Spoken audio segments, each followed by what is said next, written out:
आशीर्वाद हमेशा मिलता है। हमारे सनातन और भगवा ध्वज के ध्वजवाहक पूज्य महामंडलेश्वर ललितानंद गिरी जी महाराज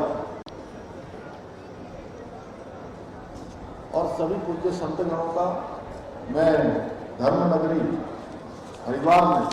अपनी ओर से आप सबका स्वागत करता हूँ। आप सभी का अभिनंदन करता हूँ और आप सभी शिव भक्त जो प्रत्येक वर्ष बड़ी संख्या में यहाँ आते हैं, करोड़ों करोड़ों की संख्या में यहाँ आते हैं, आप सबके चरण वंदन करके आपका आशीर्वाद प्राप्त करना मेरे जीवन के सबसे पवित्र क्षणों में से एक है। शिव भक्तों की सेवा करना सच में इस पवित्र श्रावण मास में और ऐसे कठिन यात्रा जो करके जाते हैं, लंबी लंबी यात्राएं, सैकड़ों किलोमीटर की यात्रा करते हैं और उनकी सेवा करने का यदि अवसर मिल जाए तो सच में ऐसा लगता है कि भोलेनाथ हम सबको अपनी पवित्र सेवा का अवसर दे रहे हैं, अपनी कृपा कर रहे हैं। और वैसे भी हमारे सभी पुराणों में कहा गया है, इन सब में शिव का ही रूप है। शिव की भक्ति से, शिव की सेवा से जो पुण्य प्राप्त होता है वो सारा पुण्य हमारे इन सब भक्तों के सेवा से भी प्राप्त होता है। और मैं अपने को सौभाग्यशाली मानता हूँ कि पिछले 5 वर्षों से अनुरल रूप से मुझे सभी शिव भक्तों के बीच में आने का अवसर भी मिलता है, हमारे सभी कांवड़ यात्रियों का वंदन करने का अवसर भी मिलता है।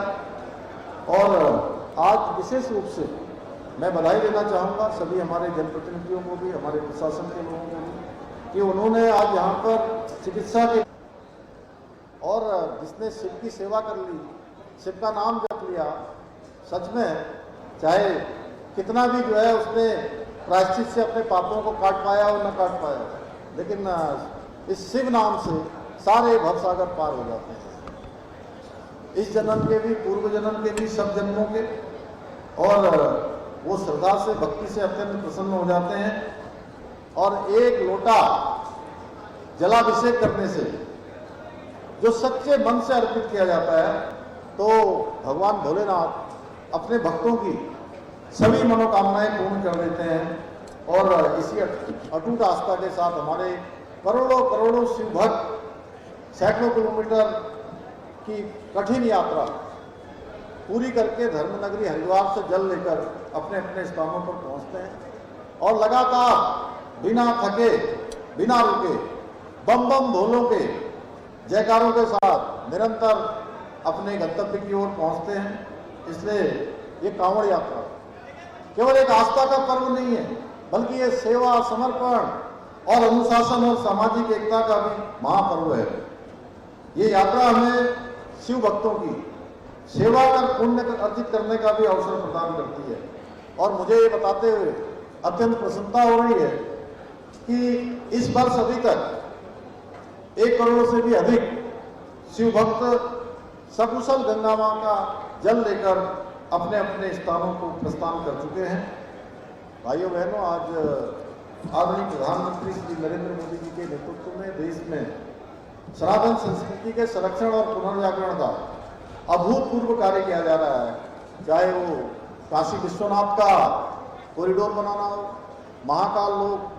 का निर्माण हो, श्री राम जन्मभूमि जैसे दिव्य और भव्य धार्मिक स्थलों का नवनिर्माण, पुनर्विकास।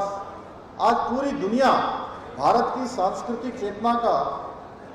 को देख रही है और भारत पूरी दुनिया के लिए सांस्कृतिक और पुनर्जागरण इस यात्रा का प्रतीक बन चुका है। हमारे राज्य में भी आदरणीय प्रधानमंत्री जी के नेतृत्व में चाहे वो केदारनाथ धाम का नवनिर्माण, पुनर्निर्माण हो, आप सभी में शिव भक्तों को, यहाँ के सभी लोगों का स्मरण कराना चाहता हूँ कि 2013 की जो भयावह त्रासदी आई थी, उस त्रासदी के बाद वो पूरा का पूरा परिसर क्षतिग्रस्त हो गया था, भीषण प्रलय थी वो, और उस प्रलय के बाद फिर से उसको भव्य केदार और दिव्य केदार बनाने का काम माननीय प्रधानमंत्री नरेंद्र मोदी जी के नेतृत्व में संपन्न हुआ है।